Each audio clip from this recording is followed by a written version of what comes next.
साथियों नमस्कार, मेरा नाम रवि कुमार है और आप देख रहे हैं यूपी न्यूज़ 21। इस वक्त हमारी मौजूदगी उत्तर प्रदेश की सूबे की राजधानी लखनऊ में है और हमारे साथ इस वक्त मौजूद हैं कृष्णा शुक्ला जी। मैं बातचीत करता हूं, समझता हूं जो वर्तमान में जिस तरीके से 2027 के चुनाव को देखते हुए उत्तर प्रदेश में राजनीति की जा रही है, जिस तरीके से तमाम पीडीए बनाया जा रहा है, फिर एक पटेल समाज के वो कहीं ना कहीं देखा जाए तो पिछड़े दलित में आते हैं, पिछड़े में आते हैं, उनको भारतीय जनता पार्टी उनको प्रदेश अध्यक्ष बनाती है।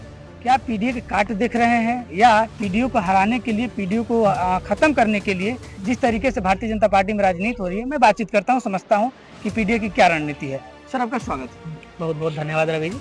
जिस तरीके से अखिलेश यादव पीडीए की बात कर रहे हैं, पीडीए में समाज भी जोड़ रहे हैं, लेकिन कहीं ना कहीं ब्राह्मण और ठाकुर से भी नाराज नहीं दिख रहे हैं, ना कहीं सामने खुल के बोल रहे हैं। जैसे कि आप देख सकते हैं कुछ दिन पहले अभी 12 जनवरी को यूजीसी लागू होता है, उस पर भी कुछ नहीं बोलते हैं, कहते हैं कि गलत के साथ गलत, सही के साथ गलत नहीं होना चाहिए, न्याय मिलना चाहिए उसको। आप ये पूरे राजनीति को किस तरीके से देख रहे हैं? देखिए रवि भाई, उत्तर प्रदेश में जुमा कुछ महीने ही बचे हैं, मुझे लगता है ज़्यादा लंबा समय नहीं बचा है चुनाव को। चुनाव के मद्देनज़र देखा जाए तो भाजपा अपने पाले खेलने की तैयारियों में लगी हुई है, अपनी गोटियां भी साथ फेंक रही है। समाजवादी पार्टी अपना जो काम कर रही है, समाजवादी पार्टी बीते 2024 चुनाव से लेकर अब तक समाजवादी पार्टी ने अपनी घेराबंदी, अपना किला बहुत मजबूत किया है और उसके पीछे एक रीजन भी है कि जो उसकी पीडीए पाठशाला या पीडीए की राजनीति वो बीते लंबे समय से करते आए हैं, लेकिन उनको एक चीज समझ में आई कि ये पीडीए पिछड़ा, दलित, अल्पसंख्यक के साथ तो लेके चल रहे हैं, फिर पर उत्तर प्रदेश की राजनीति में जो सवर्ण समाज है, जो अगड़ा समाज है, वो बहुत अहम भागीदारी निभाता है। तो उनको कहीं ना कहीं चीजें समझ में आई और उन्होंने पीडीए को पिछड़ा, दलित, अल्पसंख्यक से हटाकर उसमें उन्होंने एक अगड़ा शब्द जोड़ा।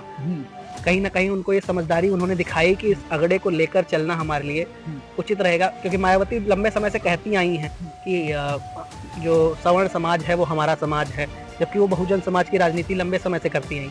तो कहीं ना कहीं अखिलेश यादव को भी समझ में आया। मनोज पांडे जैसे बड़े नेताओं के बाहर जाने के बाद उन्होंने चाचा शिवपाल को नेता प्रतिपक्ष न बनाकर माता प्रसाद पांडे को बनाया, तो उनको ये समझ में आया कि राजनीति सबको लेकर चलती है, मुट्ठी बांधने से चलती है। 5 उंगलियां एक इधर कर दी, एक उधर कर दी, एक उधर कर दी, किसी को अगड़ा में बांट दिया, किसी को अल्पसंख्यक में बांट दिया, किसी को पिछड़ा में बांट दिया, किसी को दलित में बांट दिया, तो ऐसा नहीं होता।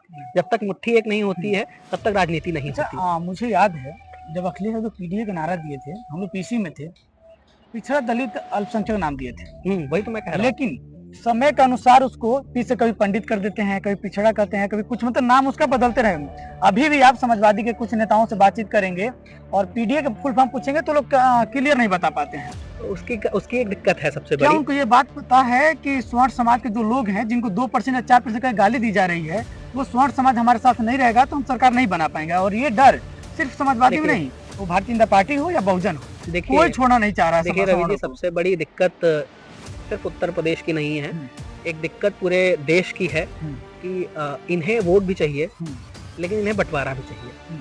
आप मेरी बात को समझने की कोशिश कर रहे होंगे। बंटवारा इसलिए भी चाहिए कि इन्हें वोट तो सबका चाहिए, लेकिन अगर सबको बांटेंगे नहीं तो एक तबका हमसे नाराज हो जाएगा। तो अखिलेश यादव ने पीडीए का मैसेज दिया कि हम पिछड़ा, दलित और अल्पसंख्यक लेकर चल रहे हैं, लेकिन बाद में उन्होंने अगड़ा की भी बात की, सवर्ण समाज की भी बात की। लेकिन इनके अभी बहुत सारे नेता ऐसे हैं जो खुद अभी भी इस बात को मानने को तैयार नहीं है कि अखिलेश यादव भी ये मैसेज देते आए हैं लंबे समय से। शिवपाल यादव ने अभी विधानसभा के अंदर ही कहा कि जितने भी भाजपा से नाराज ब्राह्मण नेता हैं वो हमारे साथ आ जाए, हम उनका बड़ा सम्मान करेंगे। हम उनका बड़ा सम्मान करेंगे। तो कहीं ना कहीं उनको पता है कि 2027 का इलेक्शन है। यूजीसी के मुद्दे भी आपने अभी थोड़ी देर पहले बोला कि यूजीसी आई और यूजीसी पे अखिलेश यादव ने एक भी टिप्पणी नहीं की, क्योंकि उनको पता है कि एक तबका अगर हम नाराज करते हैं, अभी लंबे समय से वो अल्पसंख्यक की बात करते आ रहे हैं। आप मुझे एक छोटी सी बात बताइए, 18% अल्पसंख्यक है, भाजपा के पास तो है नहीं, लगभग नहीं है। कांग्रेस उत्तर प्रदेश में क्या भूमिका निभा रही है, कांग्रेस की क्या क्षमताएं बची हैं?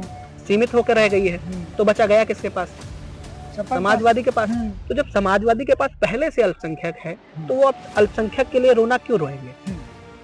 अभी भी देखा लखनऊ यूनिवर्सिटी वाले में आईएसआई एनएसयूआई ने बहुत बड़ा प्रदर्शन किया, समाजवादी के पार्टी के कुछ छात्र नेताओं के ऊपर एफआईआर भी हुई, लेकिन अभी भी अखिलेश यादव ने उस पर एक बयान नहीं दिया, क्योंकि उनको पता है कि अल्पसंख्यक तो हमारे पास है ही पहले से, लेकिन जो छिटका हुआ ब्राह्मण है, छिटका हुआ ठाकुर है, छिटका हुआ बनिया है, कहीं ना कहीं वो हमसे दूर जाता दिख रहा है।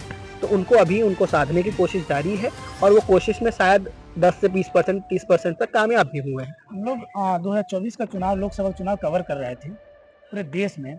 अखिलेश यादव को शायद यकीन नहीं था कि मेरी सीट लगभग 37 आ जाएगी, है ना? उनको खुद उम्मीद नहीं था अपने